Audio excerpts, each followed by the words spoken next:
He's originally from Egypt. He was working on his PhD in the Marine Estuarine Environmental Science program at the University of Maryland, USA, when he applied for our program. He carried out his fellowship at the University of Hamburg, Germany, with mentor Kai Jensen on the effect of grazing on soil properties in the coastal salt marsh of the Wadden Sea. Keshta is now an assistant professor at the University of Tanta in Egypt. In 2018, we welcomed 2 Wetland Ambassadors, Arohi Dixit and Tatiana Lobato de Magalhães, who you guys were just mentioning before. Arohi was working on her PhD at Jawaharlal Nehru University in New Delhi, India, when she became a Wetland Ambassador. She ended up traveling to the University of Calgary in Alberta, Canada, to conduct research under the mentorship of Tariq Munir. Just a comment. I think you mixed me with Ahori. Oh, no, I'm saying this is Arohi's. Oh, okay. Arohi. Yeah. Yeah, I'm introducing Arohi here. So Arohi conducted her work with Tariq Munir at the University of Calgary in Alberta, Canada, on soil respiration across well pad peatland restoration sites in the Alberta oil sands region. Arohi is now completing her PhD work and is also teaching as an assistant professor of environmental sciences at Delhi University in India. Tatiana, our second ambassador in 2018, who is originally from Brazil, was working on her PhD at the Autonomous University of Querétaro in Mexico when she was accepted as a Wetland Ambassador. She conducted her fellowship under the guidance of Karen Kettenring at Utah State University in USA on climate change impacts on seeds in the Great Salt Lake wetlands. Today, Tatiana is a postdoctoral researcher at Ecosur in southern Mexico, chairwoman of our international chapter at SWS, and the Americas representative at the Youth Engaged Wetlands Network.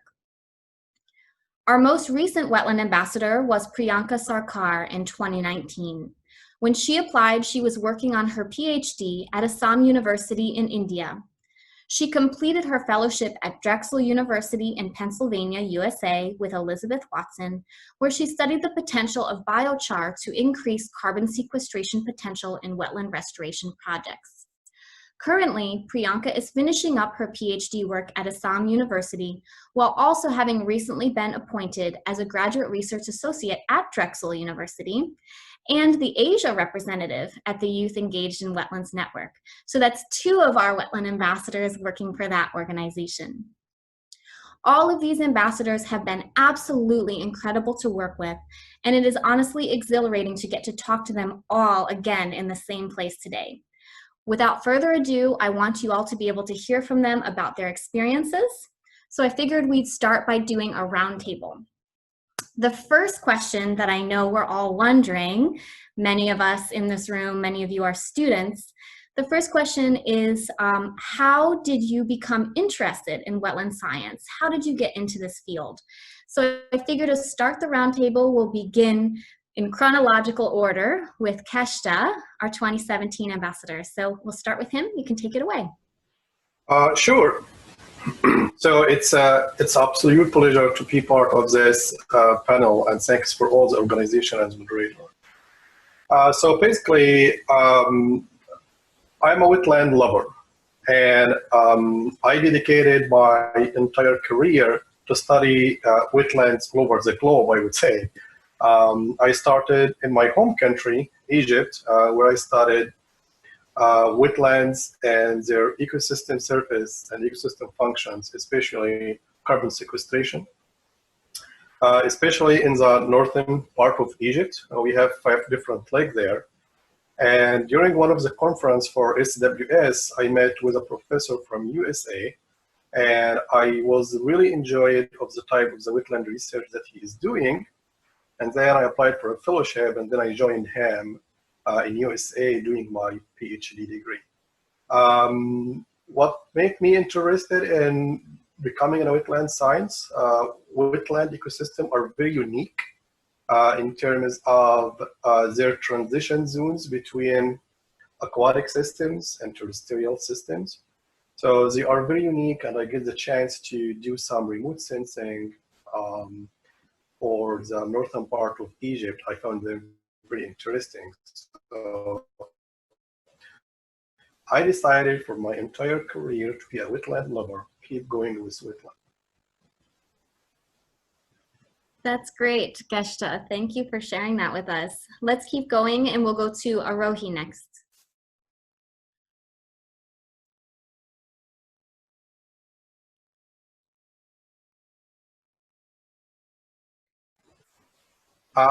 Hello, I think she is. everyone. Oh, I think I hear her. You Oh, can go hi. ahead, Arohi. Hello, everyone. Can everyone see me? Yeah. So, what was your first question, Bianca? It was how did you get interested in wetland science? Okay. So you have already given a short introduction. So I'm currently a PhD student in Jawaharlal Nehru University. About my wetlands research scientist journey, it started with a very short story that I would like to share with you all. I live in an urbanized city where we are daily facing some water-related issues, and this was always a matter of concern for me. During my graduation days only, I knew it that I'm going to work for this issue only, but that will be through a wetland. That I never knew it. So one day what happened, I was going with one of my relatives to see a land for some buying purpose and all. While passing over a bridge, I saw a large area inundated with water, surrounded by buildings on one side and agricultural land on the other.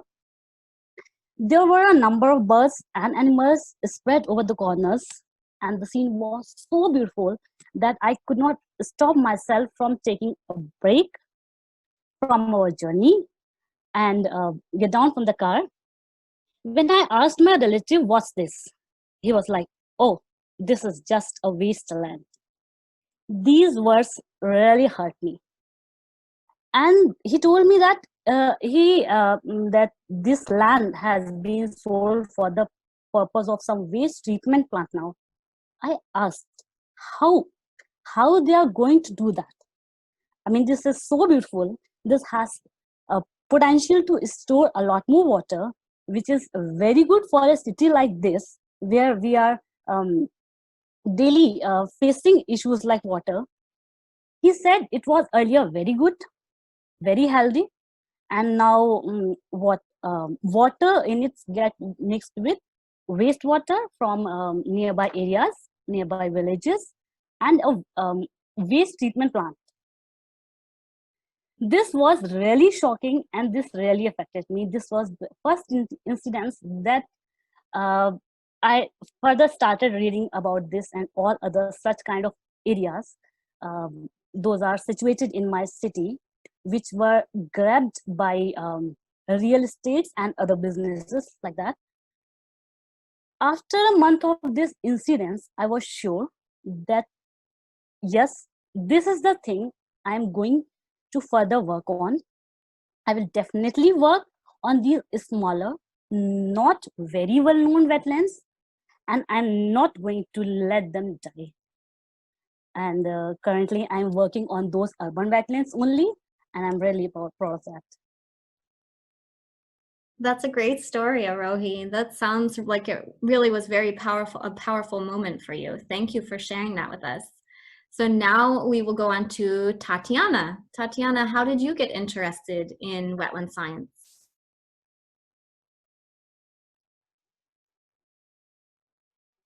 Oh, you're still muted. I think, yeah, she is.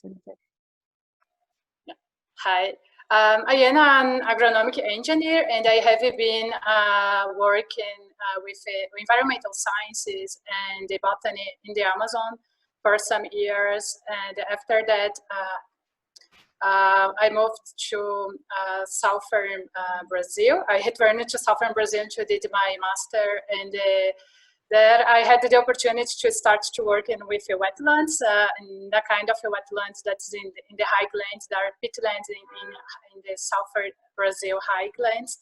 That's a very unique and the poor studied type of a wetland.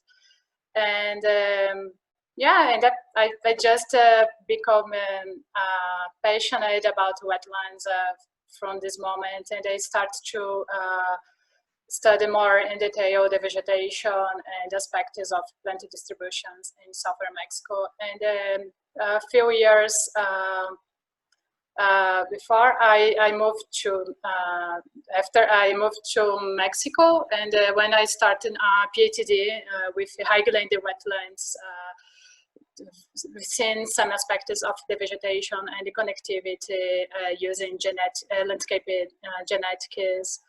And then this time I had the opportunity to join the Wetland Ambassadors program. Excellent, Tatiana. Thank you for sharing. And now, Priyanka, tell us about how you became interested in wetland science. Hello everyone, thank you for having me here. So I started, like my interest for wetland started as a scientist, like from my master's degree project. Before that, I was really interested in the what to say, the wetlands of Northeast India and the other part of Assam. No, we are very rich in terms of that. But in my state and the northeast of India is very rich in terms of having the wetlands.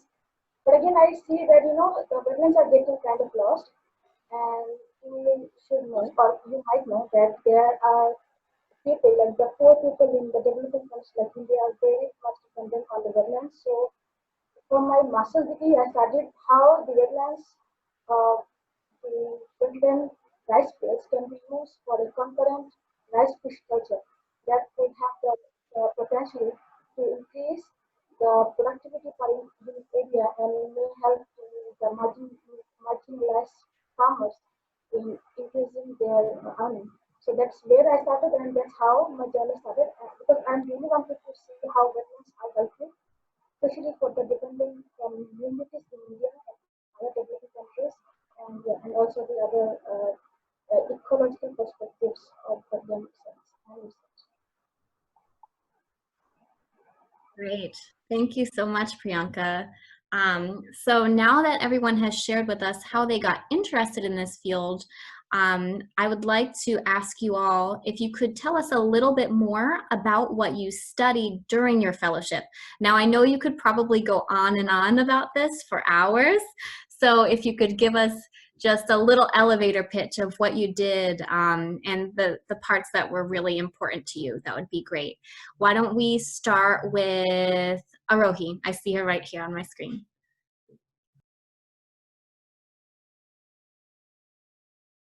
Oh, you're muted.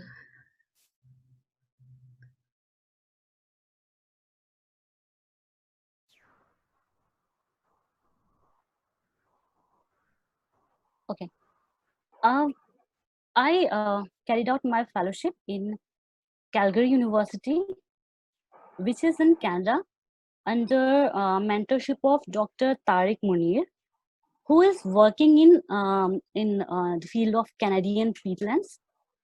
My work was focused on measuring soil respiration rates in peatlands of Alberta using an incubation jar method. So this was the experiment, and what this experiment was, for this we selected a few treatment sites. What the treatments are, I'll just tell you. Treatments were nothing, but there were some peatlands, which were previously treated for different soil conditions or for different plant species. Like suppose we selected 3 sites. One site was given treatment for carex, other was given for treatment for willow, and different soil condition like dry or wet. And in the same manner, all other sites were also treated for different parameters. Like the second site was made for soil alteration, somewhere it was clay alterations, inversion of clay, somewhere it was mixed inversion. So these three sites were selected and different samples were collected from different treatments. Samples were brought to the lab. Now these were divided in two parts. One part where we measured some other parameters like pH, EC, bulk density, soil organic carbon, and etc. And in the second part, that was our main part, we selected them for soil respiration rate measurements. Now, how we did these measurements? We used the method I told you, incubation jar method. What are these jars? These jars were nothing but a fixed volume jars which has a septum in their lids, so that we can inject our needles and we can take the samples or CO2 out. And why we were measuring this? We were measuring this so that we can, out of different treatments, we can compare which treatments is working towards a good treatment, a good restoration, like which treatment is good for restoration. So these measurements were made, and these experiments were done using infrared gas analyzer that we call AGA, and then the samples were, then the measurements were correlated and the results were developed. I still have a lot more to say, but the time constraint is there. No, that's great, Arohi. Yeah, I know it's so hard to summarize like what you did in a whole summer project, but very good. Thank you. Let's do Keshta. What did you study during yours? Sure. I can't wait to say what I did. And I would like to take a moment here, and I thought I would like to share my screen to give you a little bit of what I did during my study. Can you guys see my screen? Good? Yes. Okay, let me ask you this. Hopefully not, but have you been in a CT scan facility before? Okay. Did you imagine, instead of going to a CT scan facility, hopefully not, to scan your arm or your leg while you're exercising, you have a broken arm, but instead of going with a broken arm, hopefully not, you are going with a soil core from a wetland. I was super excited. I never did this before. I thought it's very excited to go to like a very clean area with no mud at all, as we used to a wetland. Everything is muddy. But you go to a very clean facility, like everything is white, and you go with your soil core.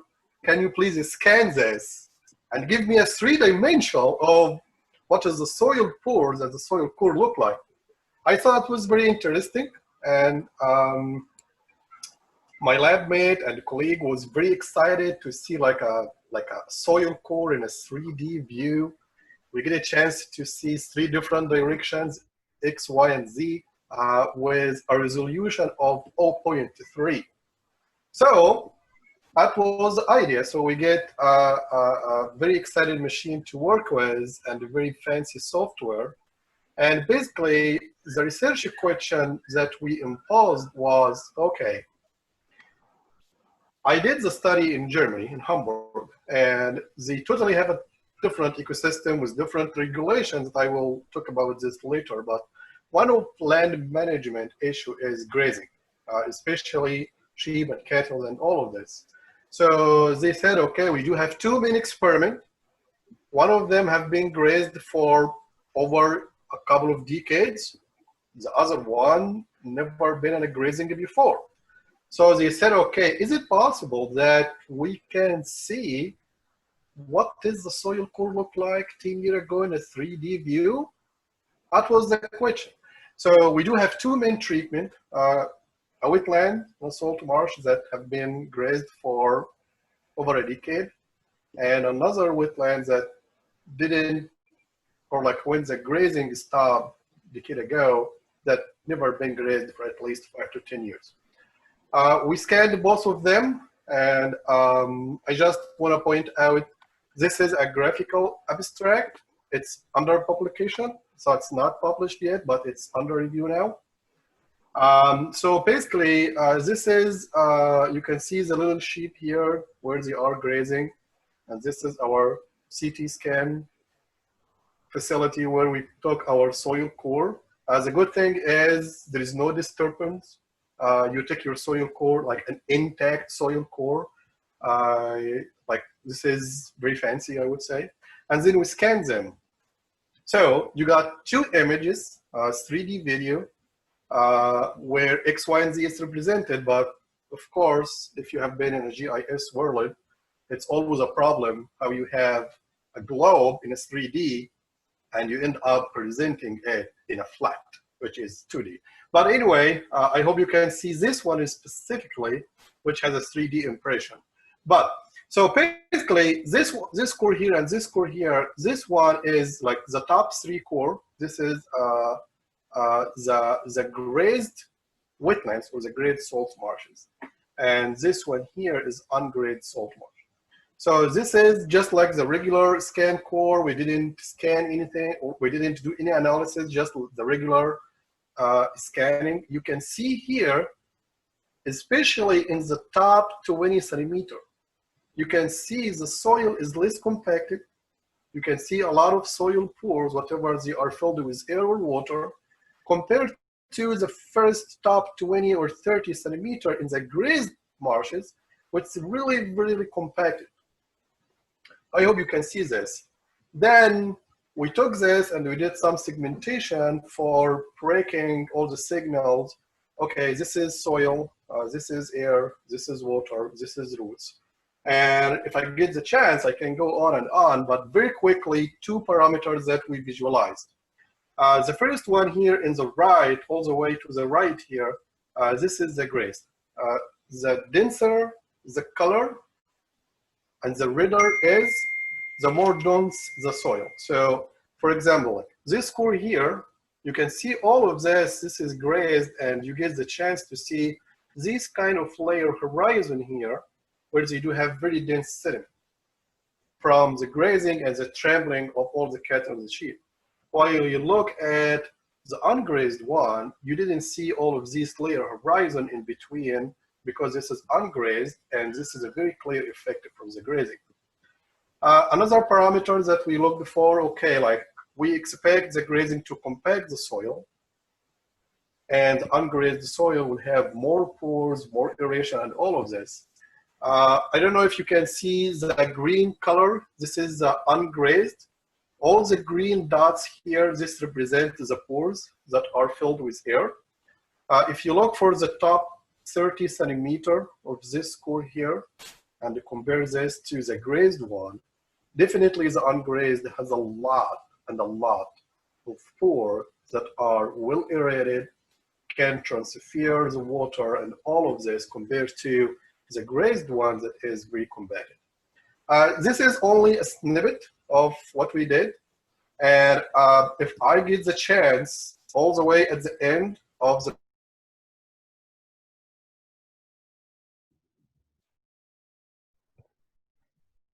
Okay, Kesha, I think he froze a little bit, but I think he was concluding.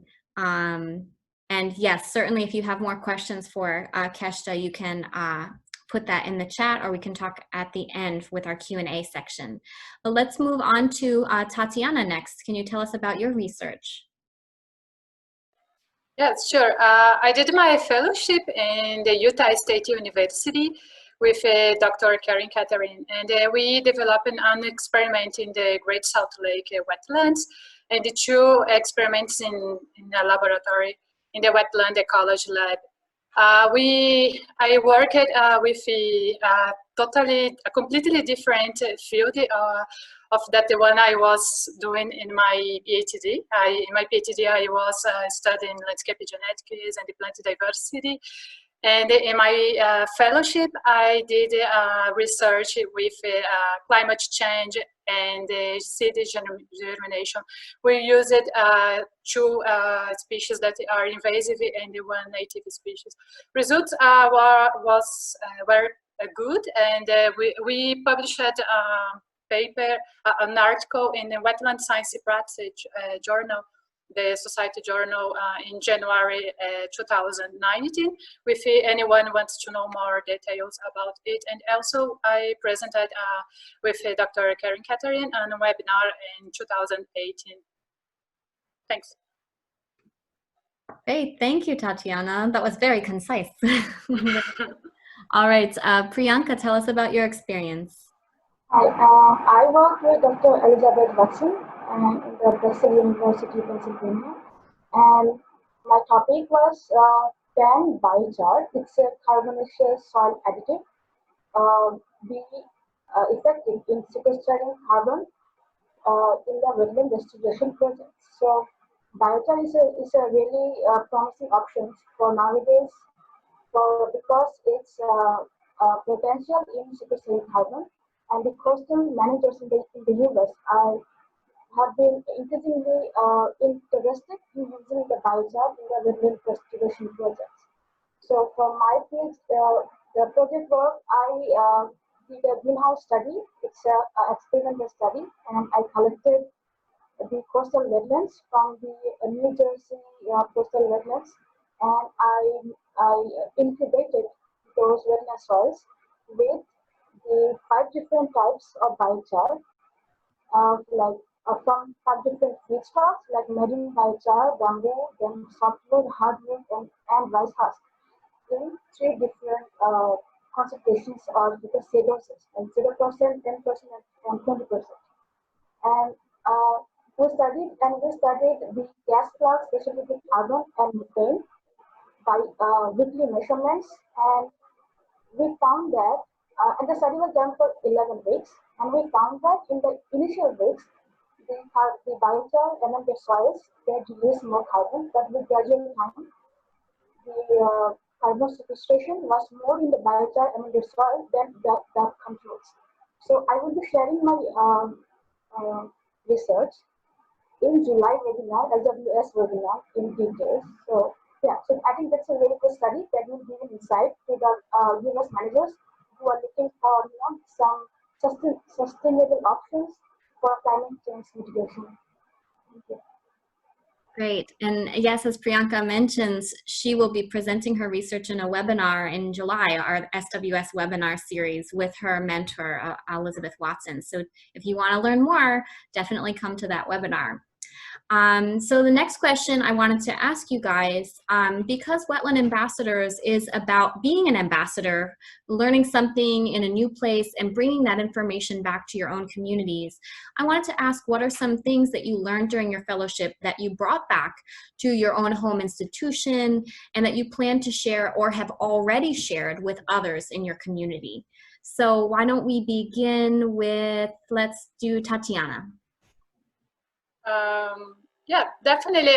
Besides the technical knowledge that I get in this fellowship, especially because I worked in a different field that I was doing research reviews. I think one important thing that I learned was how to think about science and how to concrete an idea to do science, because we have a very short time. I spent 2 or 3 months and maybe 2 months before discussing the research plan with Karen, before I go to the lab, moving to Utah. And yeah, it was really intense time, and I have learned a lot from Dr. Karen Catherine and his colleagues in Utah, and how to think about science and how to concrete good hypothesis and do an experiment in a very short time that we could have a good results that it's possible to publish it in a scientific paper. Yeah, I think for me it was the principal knowledge that I get from this fellowship, and I for sure I am sharing with the students that I am working now, and all of the other activities that I am doing. Excellent, thank you. Let us then go to Priyanka. Can you tell us about what you bring back or plan to share? Okay, so for me, it was more of learning some new tools and techniques because I have been working in inland wetlands, and the study that I have done in the US was on the coastal wetlands. It's a different kind of project I've never done before. So I learned how to use the gas plugs and analyzers, and I also learned the various new, methods of water quality analysis that I have been studying or working on water since maybe like 8 years. But in this during this time, during this project, I got to use many tools, many equipments that I have never seen or used before. So it was really a good opportunity for me to advance my skills, to do like to learn new tools, some techniques, and I shared these experiences with my developmental colleagues when I came back. We just with some interactive lecture workshops, and they were so happy to see me sharing experiences. Very good. Now, Arohi. Yeah. Uh, I always have so many stories to tell. Again, I have a very good experience that I want to share with you all. And when I came back, I shared this experience with my students as well. Uh, when I was in Calgary, I once I visited a park, a Prince Island Park, if you all know. Usually, what happens is what we see when urbanization starts around any water body, it starts getting depleted. When I visited this park, it is basically an urban park situated in the downtown of the city. When I visited this park, this was so clean, so pristine that I could not believe on my eyes. Usually, if there is a urban wetland and it is surrounding some a settlement or something, it's a natural phenomena that is going to be depleted. There will be pollution and all.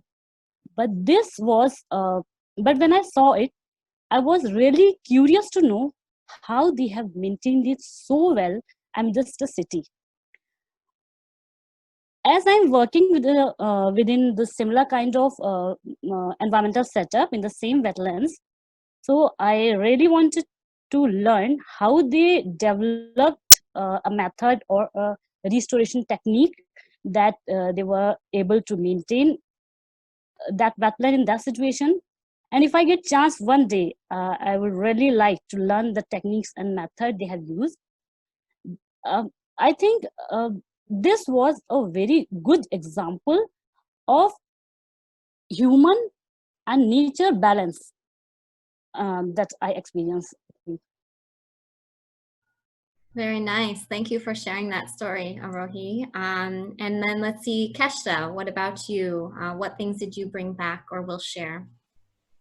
Yes. So basically, as I said, one main method that I brought up from University of Hamburg and deployment to the lab back in the US and Egypt as well. Application of different tools to explore wetlands even in more depth. The tools that I learned using a CT scan facility with the software to view soil core in 3D view. I think this is one of the most important things, the method and the tools that I learned during my fellowship. Great, thank you. Well, I have a few more minutes of the roundtable part of this discussion, so I'm just going to ask one more question to you guys, and then we're going to open it to the audience and see what they have to say. So this question I have for you is, how do you think being a wetland ambassador made an impact on your career and also on your life in general? So let us begin with, let's do Priyanka. Hi, am I audible now? I'm using just a computer microphone. Okay. So I think the fellowship has significantly helped me in terms of my career as well as my life. So I would say, like, I have been working on wetlands since a long time, but I feel like uh, I could, spend what to say, spread more, like my views, my words, my work after I have gotten the scholarship. And through this scholarship, I also got the chance to work in the USA. And then following the fellowship, I was appointed as a graduate research associate. So that has really helped me for my future career as well. So I can, as a Wetland ambassador, I think people would like to give much emphasis if I say something. Like if I would like to say in terms of any policy aspects, I think that it has changed my life because when I say something, people seriously would like to take the messages that I would like to convey. So yeah, it's a very good opportunity, and I'm very thankful to SWS for selecting me and giving me the opportunity. Wonderful. Very good. Then let's see Tatiana.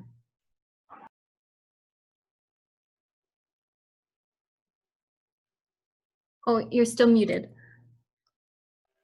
From a scientific perspective, the opportunity allowed me to know more about a different kind of wetland, and they have a great experience across the Americas, because I have been working different places in Central and South America, and they definitely have an experience in Great Salt Lake.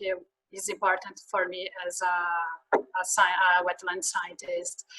And from the human perspective, I think it was a great opportunity that can open me doors and they give me better opportunities internationally. And definitely it was a very good opportunity to be more connected with the wetland, the Society of Wetland Scientists, where I am developing different activities now through the international chapter and the SWS webinar series. And thank you for this opportunity. It's a great fellowship program. Excellent, Tatiana. Yes, I see Tatiana everywhere now that she's, after she became a wetland ambassador, she's so involved in SWS. We're so proud. So thank you. Thank you for sharing that with us. Okay, Keshta, can you share with us about the impact of this program? So basically, I have a belief that as a wetland scientist, the more wetlands you see, and the more different ecosystem in wetlands you get a chance to explore, the great experience you will gain. I studied wetlands in Egypt. I get a chance to study PhD in USA, so totally different wetland ecosystems. And when I went to Hamburg, Germany, I get a chance to see a totally different wetlands. I get a chance to get exposed to different land use management. I get a chance to see how people use wetlands in their daily life and how this impacts them in terms of fishing, in terms of grazing. I also get a chance to see and explore how a country uses a wetland as first line defense in sea level rise and flooding protection, when we get a chance to see some wetlands in Netherlands. First line defense in flooding and sea level rise is building more and more and more of wetlands. That's my first time to see it live. Very interesting. Thank you, Keshta. And then we'll wrap up this question with Arohi. Um, this fellowship especially helped me in reshaping and refining of my PhD. So this was really helpful for me. And apart from making contacts, broaden my network, and interacting with the experts in this field, uh, this fellowship also helped me in developing ideas for my further research. Those ideas has now taken a shape of a project that I'll be submitting soon for my future endeavors.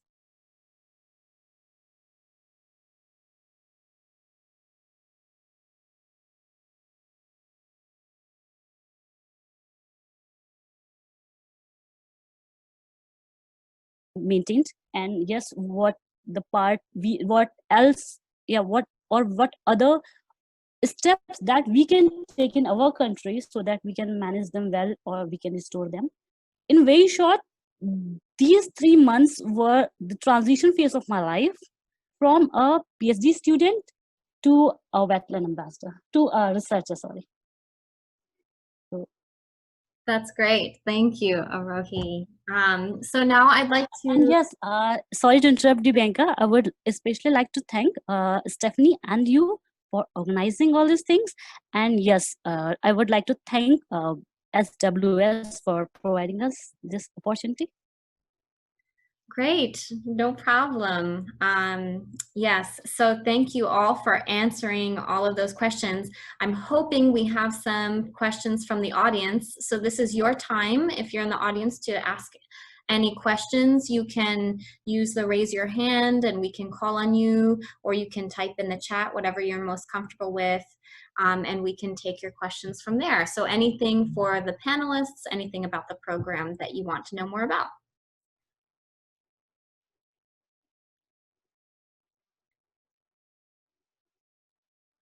So let's see. We'll give it just a second.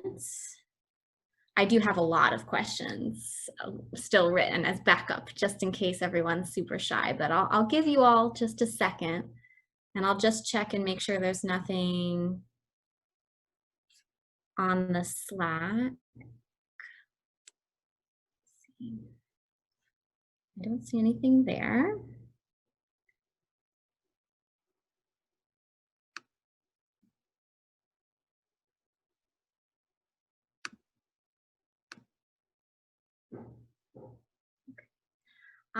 So I don't see any questions just yet, but please don't, oh, here's one.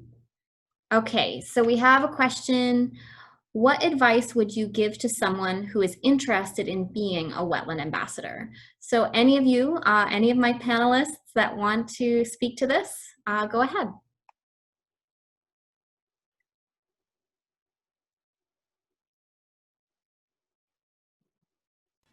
I would say if you decided to become a wetland ambassador, definitely you made the right decision. My 2 cents, if you wish, is make sure you take the advantage of such a program that will give you all the capabilities that you want, but make sure to go study something different and something new for what you are doing. If you are studying something, make sure to explore it even more. Or if you have a crazy idea in your head and you want to get fund for it, to go and explore different places, a different country, and a different ecosystem wetlands. Definitely Wetland Ambassador can make your crazy ideas go to life. Very well said, Kashta. Does anyone from the panel want to add to that?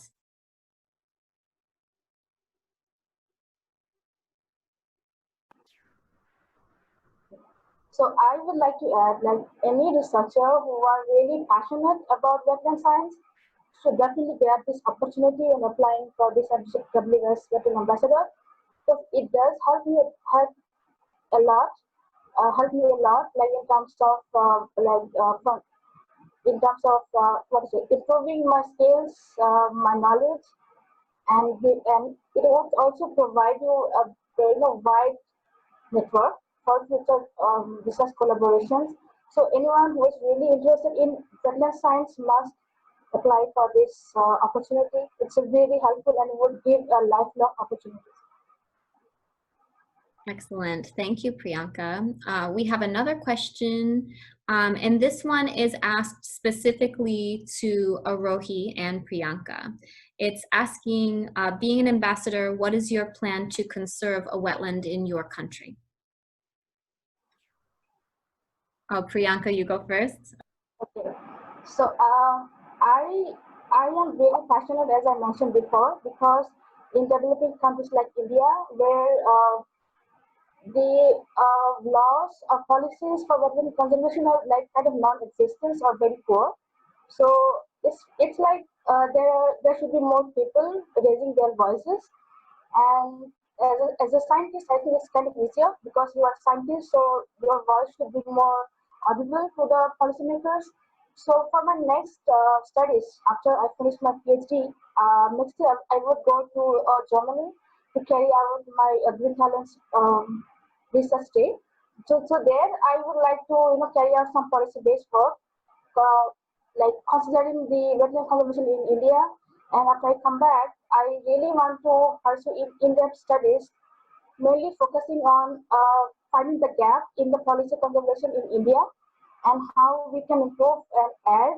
And I really want to work with the policy aspect. So that's how I will start contributing, and I hope that will give some contribution in terms of conservation of wetlands in India. Excellent. Now, Arohi, what about you? Yeah, hello. I think hello, Jyoti Singha has asked this question. Hello, sir. I think like we cannot apply same equation to every problem the same way. It's important to figure out first what the problem is, and then what the right method or technique is. So that's what I'm working on.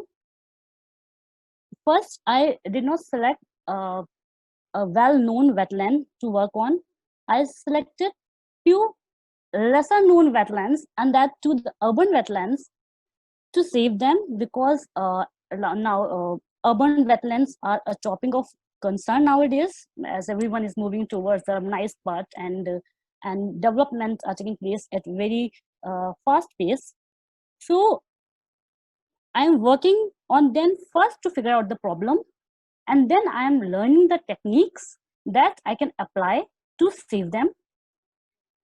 Other than that, I'm also, that I told you, I am also prepared a project that for these wetlands that I'll be submitting soon, and then if I just wish, if that will take a form, then so that I can work with these wetlands more closely. I can help them in rejuvenating and then restoring.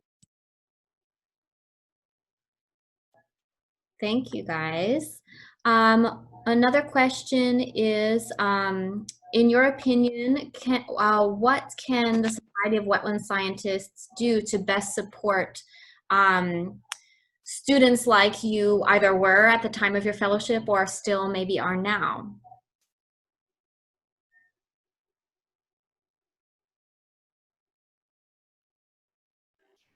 I think definitely that it's a good idea to continue this program, the Wetland Ambassadors Fellowship. It's a good way that the Society of Wetland Scientists can support and identify people around the world and that could be Wetland Ambassadors. And, yeah, definitely it's a good opportunity, and yeah, I think that the society should give more support to expand this program or initiatives like that.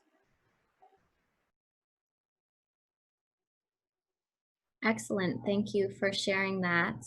Does anyone want to add to that?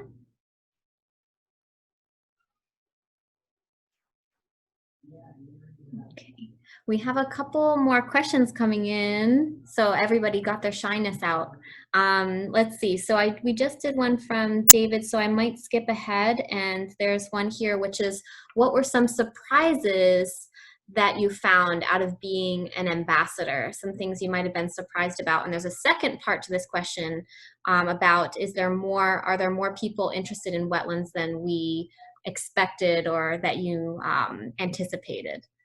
It's kind of a double question.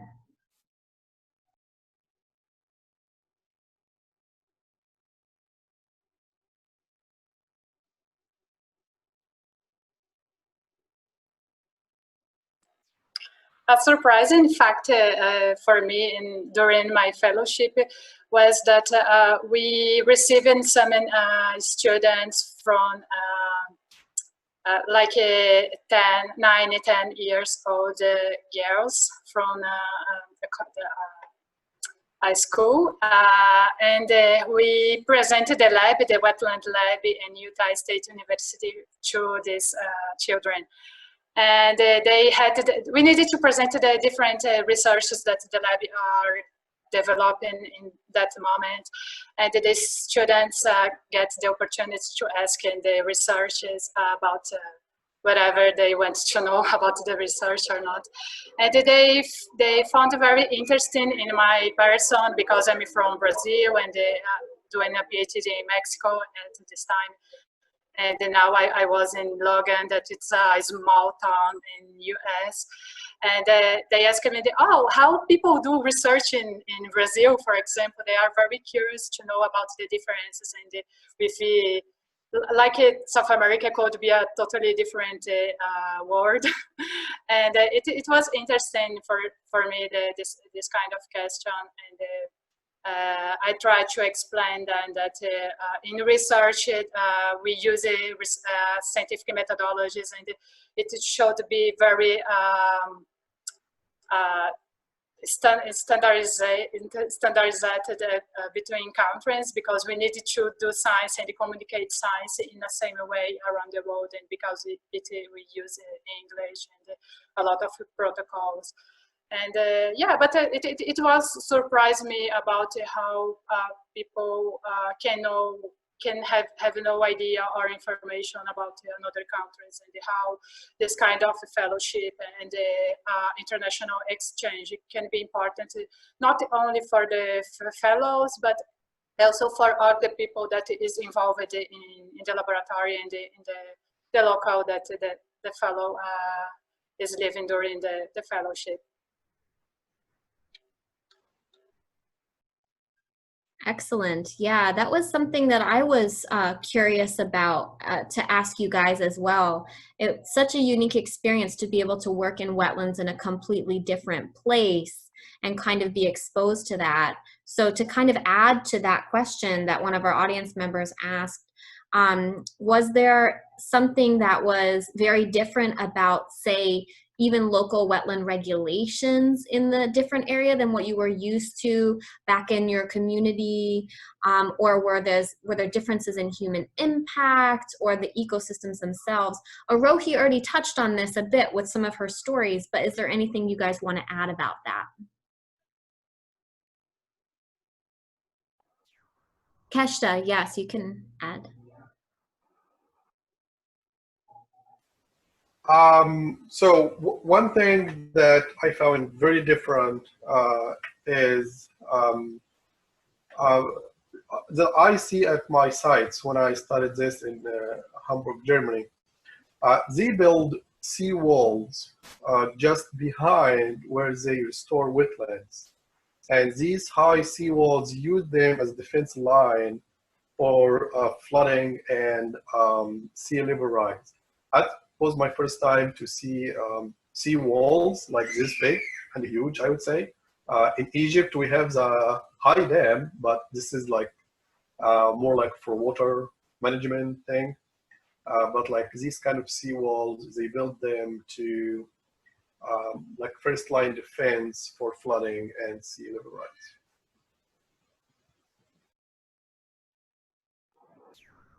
Yeah, an interesting comparison. Is there anything else that you guys wanted to add?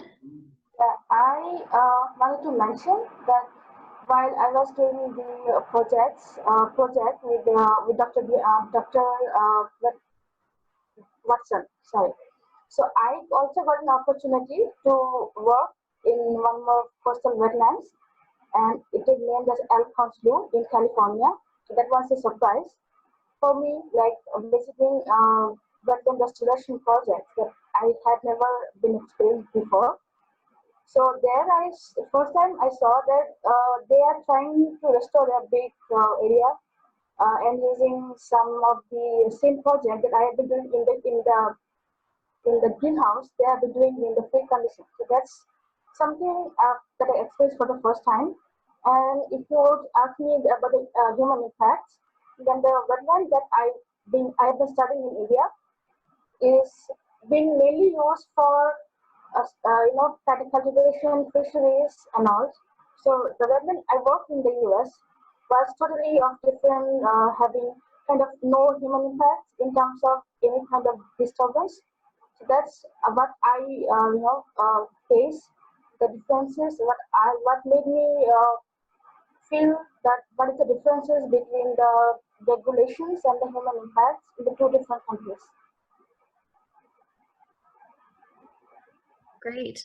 Thank you for. Priyanka, I would like to add something Yep. regarding regulations, wetland regulations.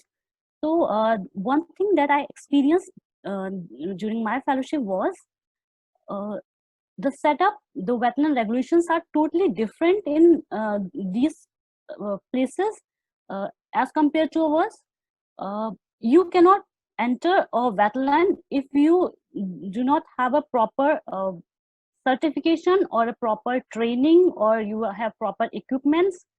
So this difference was this was a huge difference from our place to that place. And this is very good because yes, these places are sometimes very scary as well. Sometimes they need proper handling as well. So I think these regulations and these certifications are also very important part of these wetland programs.